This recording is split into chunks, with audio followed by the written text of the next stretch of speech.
Welcome to the Deep Dive Books channel, where we hope you find something valuable every day. Corey Keyes proposed 5 ways to help us move from languishing to flourishing. In this talk, we'll cover the first way. Learning. Keyes doesn't refer to technical methods for acquiring new knowledge, such as how to improve memory.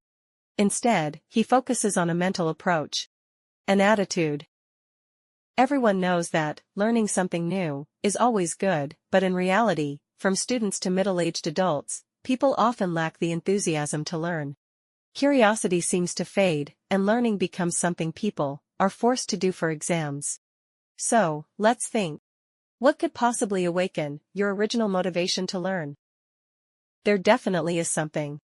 For example, if someone could offer a method to live forever or a foolproof way to make a fortune in the stock market, you'd surely want to learn it. This shows that, to be motivated, it has to be something personally relevant. Maybe it's not the knowledge itself you desire, but the version of yourself that emerges after acquiring that knowledge. As James Clear puts it in his book, Atomic Habits, 2018, that motivation comes from identity. We don't truly want to learn the secret to immortality. We want to become someone who is immortal. Keyes provides an example in his book. A woman in her 50s had given up her career to be a stay-at-home mom. Now that her 3 children had grown up, she suddenly developed a keen interest in learning the violin. Why? It wasn't the violin itself that intrigued her, but the identity of being a violinist. The violin gave her a new sense of identity, making her feel younger, more energetic, and more independent. She no longer lived just for others. She could express her own voice. That's the power of identity. However, Keyes takes this idea a step further, with an even more advanced theory. At the core of this theory is the concept of the narrative self. We've discussed this idea on our channel before. Your past experiences and insights come together to form a cohesive narrative, which builds your self-awareness and gives your life meaning. According to Dan McAdams, a psychology professor at Northwestern University, this narrative begins forming in adolescence and continues to evolve. How you view yourself and the decisions you make are all shaped by this narrative self. Identity is just a label, like, I'm a scientist. Sometimes that's too simple. The narrative self is a more comprehensive, and perhaps complex, story. For example, you may love science, but also want to engage in business, hoping to create something tangible. You're passionate about both research and entrepreneurship, which gives you a more open outlook on the future. But regardless of the complexity, it's your narrative self that determines what you want to do. If what you're learning aligns with your narrative self, you'll be motivated to learn. Otherwise, you won't feel engaged. In the past, people advocated teaching according to one's aptitude, but at most, that meant understanding a student's strengths.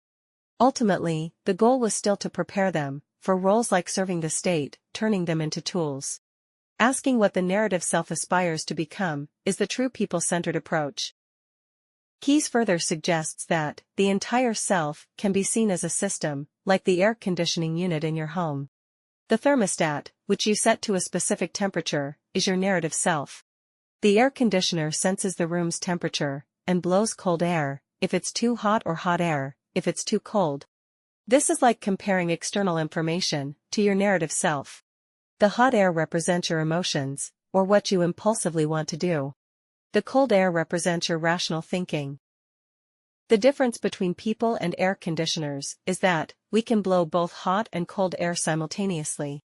For example, suppose you have an extremely important exam the day after tomorrow. Logically, you should rest and prepare for it. But tomorrow, your favorite celebrity is having a concert, and your best friend just gave you a ticket. Should you go or not? The hot air says you should definitely go. The cold air says you absolutely shouldn't. This is our daily struggle. For most people, their inner core resides in the narrative self. Therefore, we need to train our narrative self to make wiser decisions. The ideal scenario is for the narrative self to grow stronger, to keep learning new things, and to flourish. But that's not often the case. Ironically, it's often the narrative self that prevents us from learning new things. The first reason is that the narrative self seeks self-consistency. For example, if you pride yourself on being a tech enthusiast, your self-image is that of a technical expert. One day, your company leader suggests you learn some product management skills or study consumer psychology. While this is a good opportunity, as someone who takes pride in their technical expertise, learning consumer psychology might feel like an insult. You think, I'm a tech person, I don't care about how to please users. Secondly, the narrative self also strives to maintain a positive image. This manifests in everyone thinking they are better than others. When something goes wrong, they sincerely blame others, believing they are not at fault. This makes it difficult for us to learn from mistakes. For instance, studies show that 34% of clinical doctors believe significant medical errors should not be disclosed to patients, and 20% admit they have withheld errors for fear of being sued. This is the ego. We often say that mediocrity is like gravity, and it seems the strongest pull comes from the narrative self. Modern society has grown to worship the self. People don't easily change on their own. So, how can people change? The best catalyst is adversity. What we call adversity, sociologists refer to as stressors. Challenges that trigger a stress response. Wanting to get fit, but finding running exhausting, is not adversity. Real adversity is when you're out of shape, want to exercise, but are juggling 3 kids, 2 jobs, and have no time to work out. Adversity is the series of small and large troubles, Mencius described as things going against you. Many people think adversity is a test that we must overcome with willpower, like exercising 3 hours a day or reading a book every week. But willpower can only tackle minor issues, and not everyone has the luxury to do so. Fitness influencers might say, just work out 3 hours a day. A single mom might reply, where would I find 3 hours? Let's consider what real adversity looks like. Keyes once had a female student whose lifelong dream was to become a dancer. After a serious illness, she could no longer dance, and her spirit was crushed. She lost her sense of purpose and fell into languishing. How could willpower solve this? The turning point came when the woman attended a lecture on women and law. She found it intriguing and thought, could I pursue this? She decided to study law, and is now a law professor.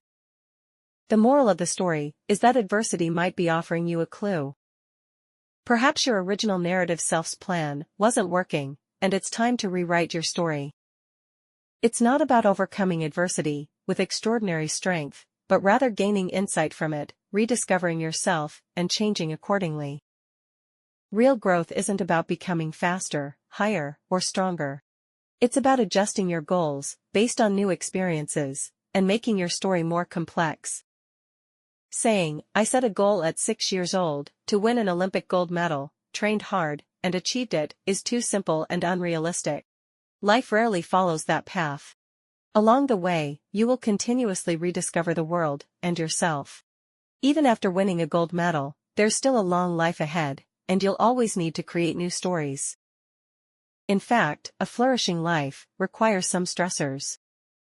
Researchers have tracked how many stressors people encounter and found that those with the highest life satisfaction face an average number of stressors, just a bit higher or lower than average.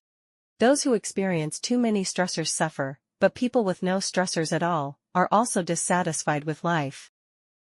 You don't want a life that's carefree. The idea that everything will go smoothly is a form of infantilism. Without challenges, life becomes stagnant. You might ask, what if I have too many stressors? Work, family, children's education, personal learning, all piling up? What can I do? Am I destined to age prematurely and shorten my telomeres from all this stress? The key lies in how you view stress. If you believe that stressors will harm your health, then they likely will. Studies show that those who view stress negatively experience greater psychological distress and have a 43% higher risk of early death. But here's the good news. If you face the same amount of stress, but don't view it as harmful, if you see yourself as resilient, and don't feel mentally troubled, your risk of early death not only doesn't increase, it actually decreases by 17%. This is why psychology is a life-saving discipline. Keep in mind, we're not advocating for manufacturing problems when there aren't any, nor are we glorifying suffering. Keyes talks about manageable adversity, not extreme hardships like childhood abuse. That kind of suffering should always be minimized. The best way to handle adversity is to use curiosity. As we mentioned in our discussion of reframe your brain, you can view life as an adventure and adversity as a series of game levels. Instead of feeling defeated, you might even find it fun. You're curious about what's coming next. Keyes approaches this more seriously, advocating for using curiosity to overcome disappointment and fear. When facing adversity, change is inevitable. Instead of fearing the unknown, embrace the new life that awaits, make new plans, learn new skills, and meet new people. Curiosity is your best guide. With this mindset, you can grow even without adversity. Why should your narrative self be shaped solely by personal experiences? If you can broaden your perspective and seek role models from around the world, saying, "I want to become like them," wouldn't that be even better? Don't just ask, "What kind of person am I?" Ask, "What kind of person do I want to become?" This way, your growth will be more proactive and purposeful. Let's reflect on narrative selves in novels and films.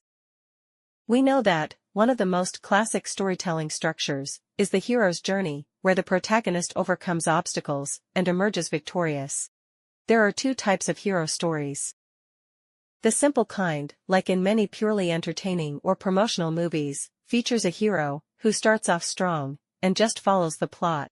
Their power or weaponry might improve, or their territory might expand, but their personality and mindset remain unchanged. This type of story isn't worth emulating. The more complex kind shows the hero changing through their struggles. They start out naive and overly simplistic, but as they repeatedly face challenges, they are forced to reflect, reassess everything, and gain breakthrough insights. Only after changing themselves can they finally overcome adversity. This story reflects reality more accurately. A person always changes first before becoming a hero. If someone's mindset is stuck in adolescence, fixated on a rigid idea, and their approach to problems is always brute force. If things don't go smoothly, they either blame the enemy for being too evil, or their subordinates for poor execution, never questioning their own decisions. Can you trust such a person with important responsibilities? That's it for today. In the next part, we'll discuss the path to belonging and friendship. If you feel there is value in this, please like, subscribe to this channel, and leave your thoughts or suggestions in the comments section. Let's grow together and read more good books.